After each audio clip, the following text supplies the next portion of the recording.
What if I told you Jamaica's future might depend on one man leaving the country? With Dr. Nigel Clarke heading to the IMF, is this the best thing that could happen to Jamaica, or the beginning of our biggest challenge yet? Hey, patriotic internet friends and family, welcome back to the channel. In this video, we are diving into why Michael LeeChins thinks Jamaica's Finance Minister, Dr. Nigel Clarke, heading to the IMF is a big win for the country. And no, it's not just about fancy titles and global influence. What does this mean for Jamaica's future? And are we really building institutions or just idolizing individuals? Stick around to find out why this shift is both a challenge and an opportunity. Welcome all patriotic Jamaicans. The movement continues. Make we get into it now. Let's kick it off.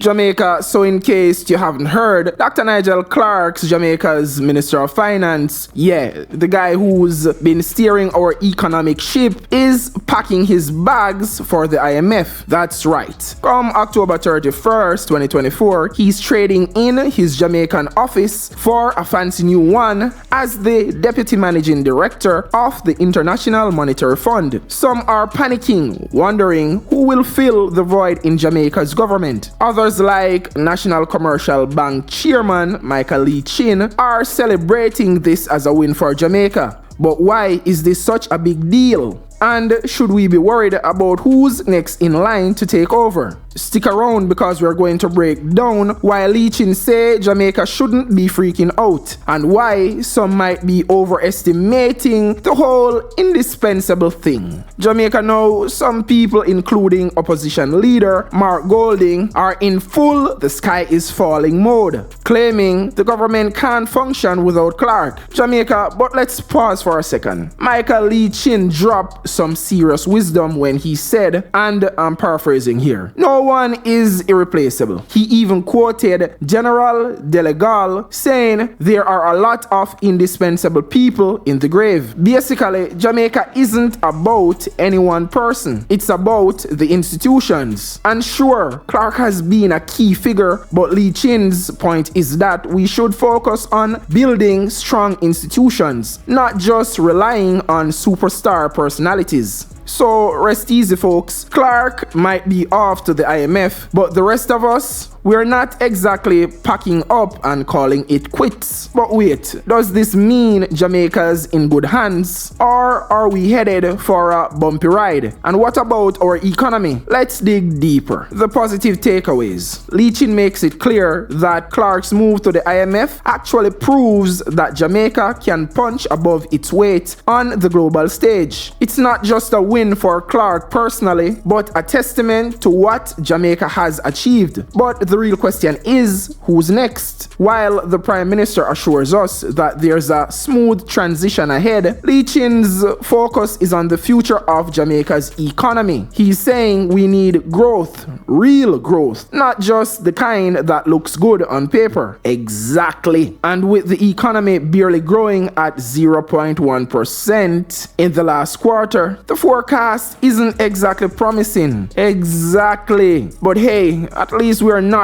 shrinking yet. So what do you think? Is Jamaica in for a golden age of institutional strength, or are we just hoping for the best? Drop your thoughts in the comments below, and don't forget to hit that subscribe button for more deep dives into Jamaica's political and economic future. Because let's face it, the next chapter in this story is just getting started.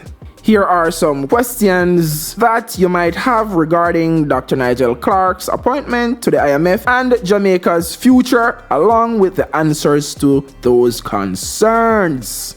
Question number 1. What happens to Jamaica's economy if Dr. Clarke leaves? Answer. Jamaica's economy is not dependent on one individual. Even someone as influential as Dr. Nigel Clarke, Michael LeeChins emphasized that Jamaica has been building strong institutions, which means the foundation of economic policy will remain intact. The challenge will be finding a successor who can continue Clarke's positive trajectory, but the country isn't starting from scratch. Question number 2. Can the Jamaican government function without Clarke? Answer: yes, absolutely. While Clarke has been a significant figure in Jamaica's financial turnaround, the government is equipped to function with or without him. Prime Minister Andrew Holness has already assured the public that a smooth transition plan is in place, meaning there's already a successor ready to step